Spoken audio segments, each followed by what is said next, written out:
Perkenalkan, nama saya Zara Amalia Putri Sanawat dengan NIM 2307040240244 dari Prodi Ekonomi Pembangunan D 2023. Dan kali ini saya akan membahas tentang korupsi. Secara singkat, korupsi adalah kasus penyalahgunaan kekuasaan baik untuk kepentingan pribadi ataupun untuk kepentingan kelompok. Di Indonesia sendiri, korupsi telah merajalela dan merusak selama beberapa dekade.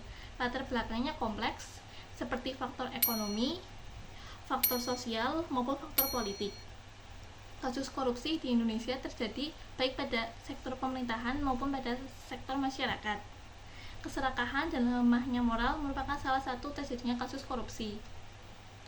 Dan pada video kali ini saya akan membahas tentang salah satu kasus korupsi di Indonesia, yaitu kasus penyerobotan lahan negara untuk kelapa sawit yang dilakukan oleh perusahaan Duta Palma, yaitu milik Surya Darmadi.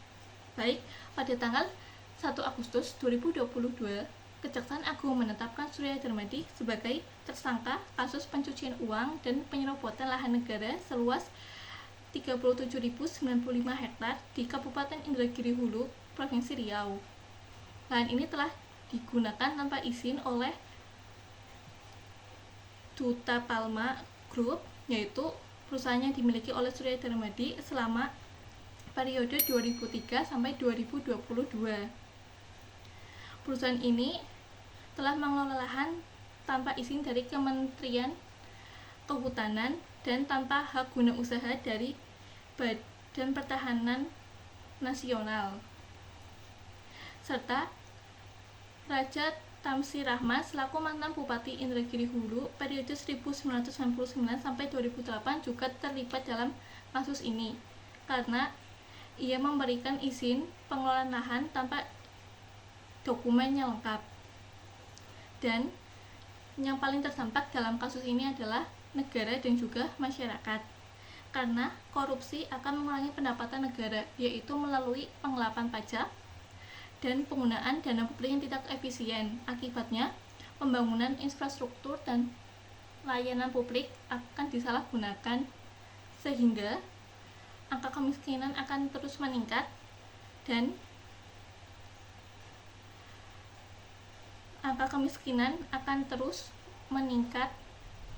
dan korupsi akan terus mengakar. Selain itu, juga akan terdampak pada pertumbuhan ekonomi, sebab akan terjadi gangguan pada sektor perkebunan, yaitu berdampak pada faktor produksi dan ekspor kelapa sawit, serta penurunan kepercayaan investor sehingga dapat menghambat pertumbuhan ekonomi. Kondisi negara saat itu sangat mengalami kerugian, yaitu mencapai 78 triliun rupiah. Namun, kerugian tersebut dikurangi dengan nilai 2 anak perusahaan tersangka yang telah menggunakan hak guna usaha, sehingga kerugian negara menjadi 39,7 triliun rupiah. Karena kerugian sangat besar, pemerintah lewat Kejaksaan Agung menyita aset-aset milik Surya Darmadi. Total aset-aset yang disita adalah sekitar 17 triliun rupiah. Akhirnya, Pengadilan Negeri Jakarta Pusat menetapkan Surya Darmadi sebagai tersangka dan menetapkan vonis 15 tahun penjara serta denda 1 miliar rupiah. Serta hakim juga menambahkan pidana, yaitu membayar uang pengganti sebesar 2,2 triliun rupiah serta mengganti kerugian perekonomian negara sebesar 39,7 triliun rupiah. Dan juga Raja Tamsir Rahman juga ditetapkan sebagai tersangka dengan vonis 9 tahun penjara dan denda sebesar 500 juta rupiah.